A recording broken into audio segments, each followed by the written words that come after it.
예수님, 오늘은 연중제 16주간 월요일입니다. 성부와 성자와 성령의 이름으로 아멘. 오늘 복음에서 예수님께서는 바리사이 율법학자들과 이제 또 논쟁을 하시죠. 세상에서 제일 재밌는 게 불구경하고 싸움 구경이라고 하는데요.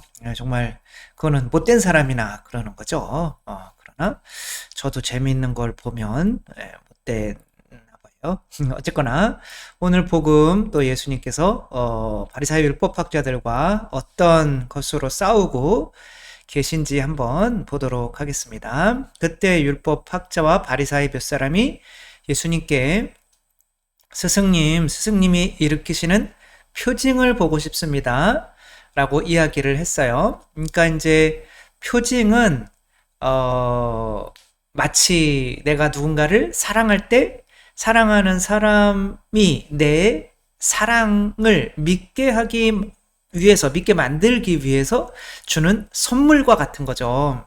선물이 곧, 사랑은 아니지만 상대의 사랑을 믿게 만드는 거죠. 그래서 표징이라고 하는 거는 당신이 이를 믿게 만들어라 라고 이렇게 하니까 예수님께서 악하고 절개 없는 세대가 표징을 요구하는구나. 그러나 요나 예언자의 표징밖에는 어떠한 표징도 받지 못할 것이다. 이제 표징이라고 하는 것이 사랑을 믿게 하는 거죠. 그냥 하느님이 있는 것을 믿거나 뭐 예수님이 하느님의 아들인 거를 믿는다고 구원을 받는 것은 아니죠. 악마들도 사탄들도 예수님이 하느님의 아들인 거는 알죠. 심지어 예수님을 유혹했던 사탄은 성경까지도 다 외우고 있었어요. 그런 것 자체가 구원을 받게 하는 것이 아니라 하느님이 사랑이시라는 거, 우리를 사랑하셔서 당신 아들의 지위로 올려주신다는 그 믿음이 있었다면 아담과 하와가 하느님이 아담아라고 부르실 때 숨지 않았겠죠. 하느님의 사랑을 믿었다면. 그래서 구원 받고 안 받고는 하느님이 나를 사랑하시는지 안 사랑하시는지, 하느님이 나를 사랑하신다는 믿음은 하느님께서 나에게 주시는 선물로 알 수 있는데, 선물은 결국에는 당신의 살과 피인 거죠. 내가 아무리 값싼 선물을 누군가에게 한다고 하더라도 그 선물이 쓰레기 취급을 당하면 내가 그렇게 당하는 것과 같잖아요. 그러니까 선물 안에는 내가 들어가는 거죠. 그러니까 그 선물이 표징인데 그 선물을 통해서 우리가 믿게 되는 거는 그분의 사랑인 거죠.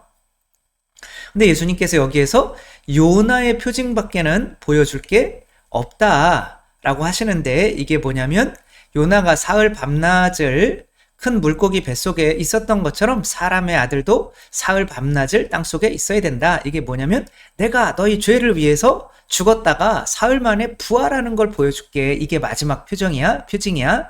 뭐 지금까지 병을 고치고 죽은 사람을 살리고 이런 것도 다 표징이지만 내가 내 자신이 죽어서 생명을 내어주는 것만큼 완전한 선물은 없는 거죠. 근데 그것을 보고도 하느님의 사랑을 믿지 못하면 더 이상 희망이 없는 건데, 심지어 뭐 성당에 나오시는 분들 중에서도 뭐 과학적인 사고를 한다고 사람이 어떻게 살았다가 부활을 했냐, 그런 부활은 안 믿는다, 나는 마음의 평화를 위해서 나온다, 뭐 이런 분들도 가끔은 있죠. 그런 게 이제 좀 잘못된 거죠.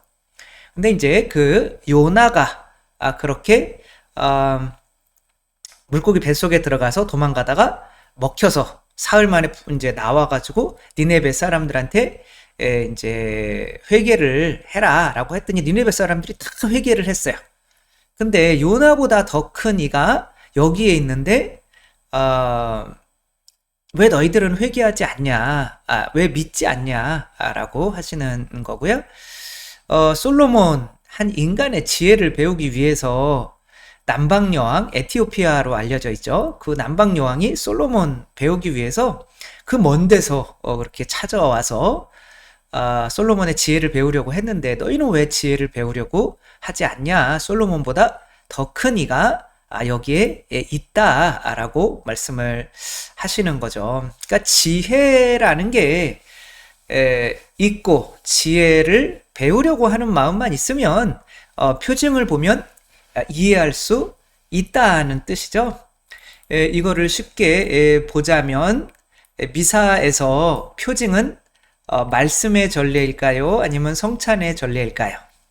우리가 하느님께서 우리를 사랑하신다는 이 표징은 바로 성찬의 전례에서 가장 완전하게 드러나죠. 당신 자신을 내어주시는 거죠.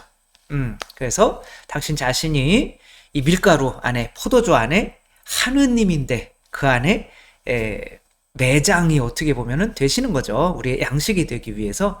네, 예수님 본 사람 손 들어보세요 라고 하면 안 들어요. 그리스도의 몸, 그럼 아멘 그러긴 하는데, 그런데 우리들이 이 성체 안에서 예수님의 어떤 이 모습을 바라볼 수가 없는 상태, 눈이 가린 상태가 되는 것은 바로 말씀의 전례, 지혜를 우리가 찾지 않기 때문에 그런 거죠. 그래서 말씀의 전례가 죽으면 성찬의 전례도 죽어요. 그래서 강론 짧게 하고 성체만 빨리 주셔 라고 하는 거는 그 성찬의 전례에서 예수님을 만날 수가 없어요. 그래서 빵을 떼어 나누어 주실 때, 엠마오로 가는 제자들에게 빵을 떼어 나누어 주실 때 당신을 알아보게 하기 위한 방법은 그 성경 말씀을 처음부터 끝까지 가슴 뜨겁게 설명해 주시는 방법밖에 없었던 거죠. 그것이 안 되면, 말씀의 전례가 안 되면 이 표징 안에서 예수님을 알아볼 수가 없죠. 예수님의 첫 번째 표징은 어디였을까요? 카나의 혼인 잔치였었죠. 이 카나의 혼인 잔치 때 성모님의 믿음으로 예수님께서 첫 번째 표징을 일으키셨죠. 이 물이 포도주로 변하는 게 바로 우리 미사의 이제 상징이 되는 거죠. 또 누군가의 교회의 믿음으로 바로 이 예수님의 그 빵과 포도주가 예수님의 살과 피로 변해서 우리가 그분과의 혼인 잔치가 이루어지는 것인데, 이렇게 물이 포도주로 바뀌는 것을 보고 믿었다라고 제자들이 믿었다. 특별히 요한이 이제 그렇게 쓰고 있죠. 요한 사도가, 그분이 제 친구는 아니니까 요한이 그랬다가 하늘나라 가서 또 큰일 날 수 있으니까. 아무튼 이 표징을 왜 어떤 사람은 믿고 어떤 사람은 믿지 않는가. 근데 이것도 하나의 알아보는 눈이잖아요. 이 밀가루 안에서 어떤 사람은 이게 예수님으로 보이고 어떤 사람은 안 보이고. 근데 그것을 인식이라고 하는 건데, 그 인식은 내 안에 그것을 인식할 수 있는 어떤 기준이 있어야 내가 그것을 인식할 수가 있는 거죠.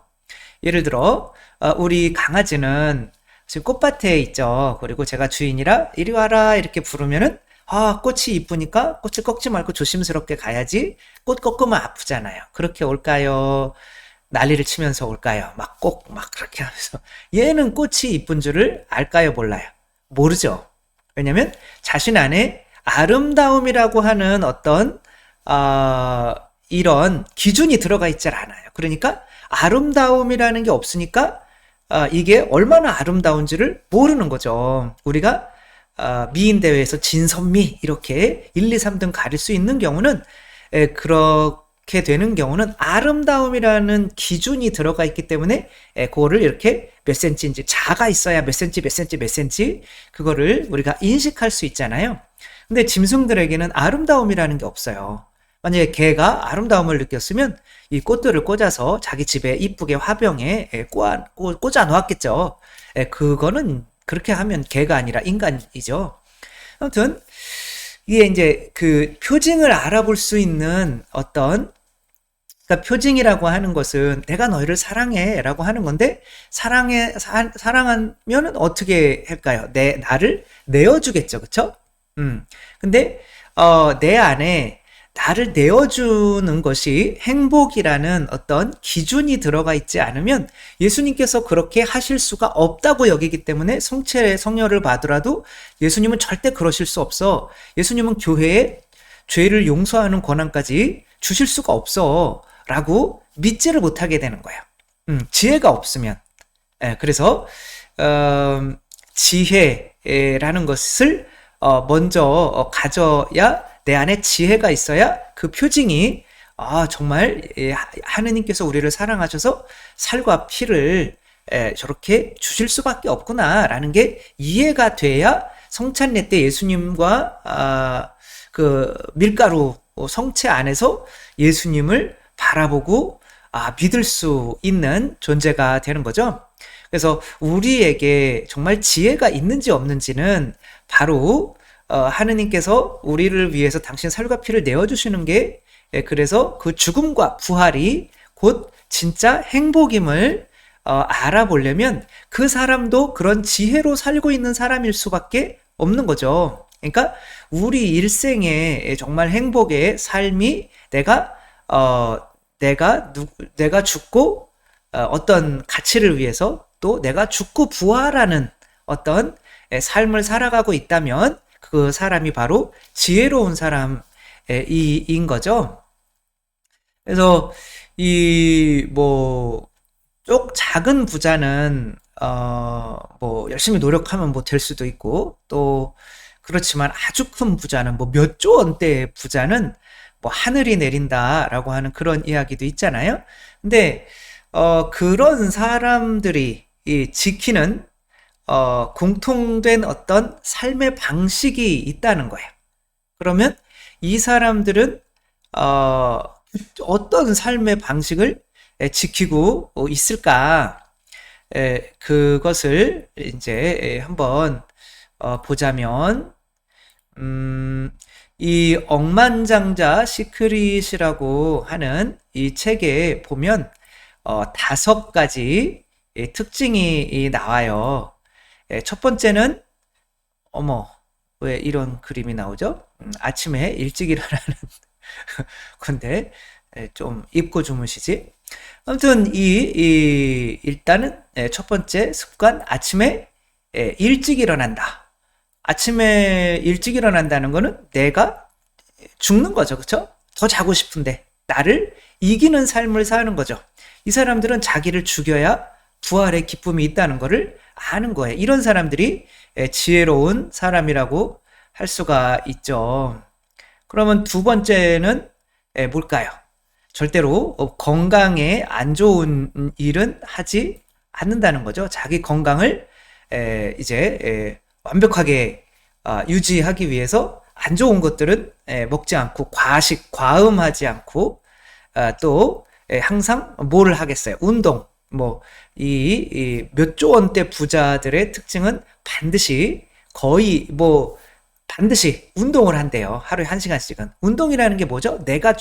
나를 죽이는 거죠. 죽음과 부활인 거죠. 이게 지혜가 있는 거예요. 결국에는 이 사람들이 하는 100% 모든 습관이 다 죽음과 부활에 관련된 거죠. 그러니까 지혜가 있다는 거죠. 그 다음에 반드시 하는 습관이 뭐냐면 또 책을 읽는 거죠. 세 번째 습관은 반드시 책을 읽는 거죠. 그러니까 내가 옳다고 생각하지 않고 자꾸 다른 사람의 지혜를 배우는 거죠. 남방여왕이 솔로몬을 찾아온 것과 마찬가지인 거죠. 그러니까 나를 믿지 않는 거죠. 그러니까 나는 죽이고 또 누군가의 더 똑똑한 누군가를 받아들이려고 하는 그런 겸손함, 책을 꾸준히 읽는다라고 하는 거죠. 그 다음에 명상을 한대요. 네 번째 습관, 사색, 명상이죠, 명상. 왜 이렇게 됐을까? 왜 저렇게 됐을까? 우리로서는 기도죠, 그쵸? 기도는 내가 시간도 아깝고 그렇지만 그 시간을 내가 하느님의 뜻을 알려고 내 자신을 죽이는 시간이고 봉헌하는 시간이 기도잖아요.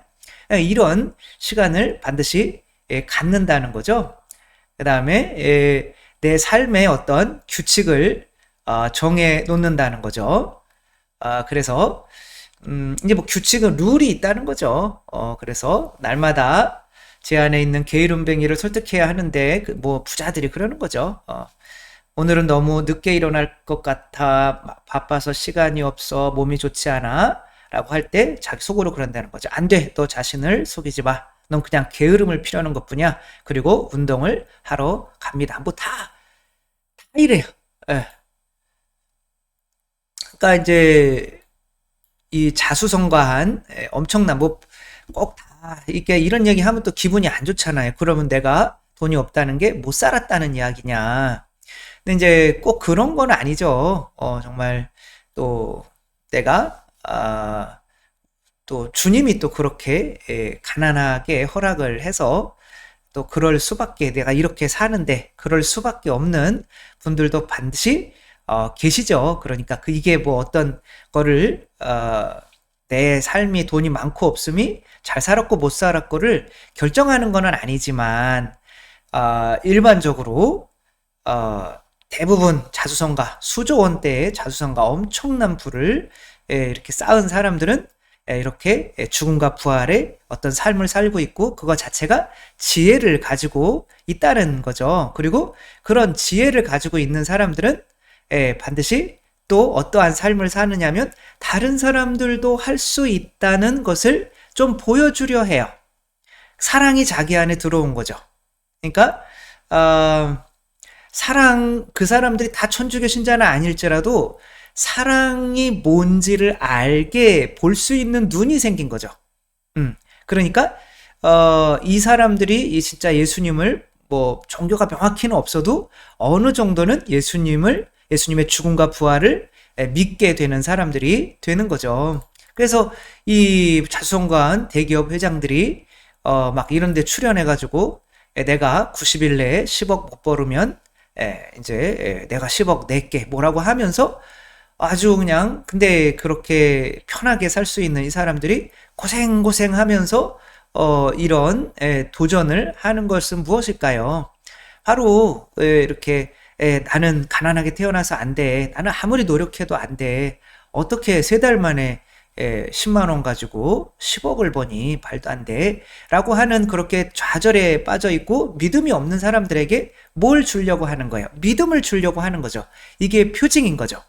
근데 이 표징은 어떤 사람들이 보고 믿냐면은 바로 적어도 죽음과 부활을 사는 사람들. 내가 매일매일 조금이라도 일찍 일어나려고 하고 운동을 하려고 하고 독서를 하려고 하고 기도를 조금이라도 하려고 하고 뭐 착한 일 선행을 조금이라도 하려고 하고 이제 그런 사람들이 이 표징을 보면 그래 나도 할 수 있겠다라고 이 표징이 믿음이 되지만 그 아예 그냥 아침에 그냥 게으르고 뭐 하면 이런 사람들은 저런 사람들은 부자니까 뭐 특별하니까 저렇게 할 수 있지 난 안 돼 라고 이것을 거부하게 된다는 거예요. 왜냐하면 내 삶 자체를 내가 이 사람들을 받아들이면 내가 완전히 틀렸다는 게 드러나는 거기 때문에 이것을 이 표징을 알아들을 수가 없는 거죠. 이런 사람들 뭐 이렇게 하면서 이 사람도 뭐 한 3조 원대 되는 재벌인데 이걸 시작해가지고 너무 힘드니까 눈물을 막 펑펑 흘려요. 돈이 있어도 힘들지만 밥도 못 먹으니까 처음에는 이게 밥 먹을 돈도 없고 잘 데가 또 없으니까 없으면 모든 게 불가능해요. 이 세상 사람들이 돈이 없는 이런 사람들이 얼마나 힘들게 사는지를 좀 알겠어요. 이 사람은 3개월에 뭐 코로나도 걸려가지고 뭐 아무것도 못하고 하면서도 그 코로나 시대에 그 500만 달러가 넘는 기업을 만들어내요. 그러니까 뭐 정말 한 50억, 100억 가까이가 되는 그 30일 만에 이런 걸 만들어내는 거를 이렇게 힘들게 보여주는 거예요. 왜? 우리가 했으면 당신들도 할 수 있다라는 거를 보여주고 싶은 거죠. 그러니까 이렇게 지혜가 있는 사람들은 사랑을 알게 되고 사랑이 하느님이잖아요. 그렇죠? 그리고 그 하느님을 알았으면 그 법이 내 안에서 다른 사람에게 서로 사랑해라 라고 하는 그런 삶을 살아갈 수 있게 만드는 거죠. 그래서 많은 사람들을 행복하게 만들고 싶은 그래서 뭐 다 지혜로 시작을 하는 거죠. 지혜라는 게 참다운 행복은 내가 죽고 정말 내가 죽고 내가 죽어야만 더 행복해질 수 있다라고 우리는 내가 죽고 그리스도가 되는 게 참 행복인 거를 아는 게 이제 지혜죠. 그래서 예수님이 부활이 있지만 그 부활의 기쁨 안에는 항상 십자가가 있는 거고 그 예수님의 죽음과 부활을 통해서만 행복할 수 있다는 지혜를 아는 사람들은 이미 그 삶 안에서 매일매일 하는 일들이 있다는 거죠. 기도하고 일찍 일어나고, 그죠? 운동하고, 그다음에 뭐 나를 해치는 일이, 몸에 안 좋아지는 일은 하지 않고, 과음, 과식, 뭐 이런 거, 담배, 뭐 이런 거. 그 수조원대의 자산가가 있는 사람, 자존가한 사람들은 담배를 거의 안 핀대요. 그러니까 자기 자신에게 철저한 거죠. 어떤 룰에 따라서 활동하고 6시에 비행기를 타야 되면 새벽 3시에 일어나서 운동을 하고 비행기를 탄다는 거죠. 어떤 자기의 룰, 자기를 괴롭히는 사람들인 거죠. 그 죽음의 효과, 십자가의 효과를 아는 사람들만이 예수님께서 우리에게 이 십자가를 통해서, 이게 죽음인 거죠. 그렇죠? 요나의 어떤 이 죽음을 통해서 우리에게 주시려고 하는 이 표징을, 이 성체 안에서 예수님을 알아볼 수 있는 사람이 된다. 그래서 집에서 게으르게 있고 뭐 그냥 구원만 받기 위해서 나오면, 성당에 나와도 아무리 성체를 영해도 거기 안에서 예수님을 만날 수는 없다. 그런 눈이 없는 거죠. 그래서 우리들 지혜로운 사람이 먼저 되어야 표징을 알아볼 수가 있기 때문에 우리 삶이 그 지혜로운 사람들의 어떤 일상 안에서 꼭 하는 것들을 우리가 매일매일 또 할 수 있는, 그래서 지혜로운 우리 삶 안에서 지혜가 드러나는 우리 모두가 되었으면 좋겠습니다. 주님께서 여러분과 함께 전능하신 천주 성부와 성자와 성령께서는 여기 모인 모든 이에게 축복을 내리시어 길이 머물게 하소서. 주님과 함께 가서 복음을 전합시다. 하느님 감사합니다. 성부와 성자와 성령의 이름으로 아멘. 감사합니다. 사랑합니다.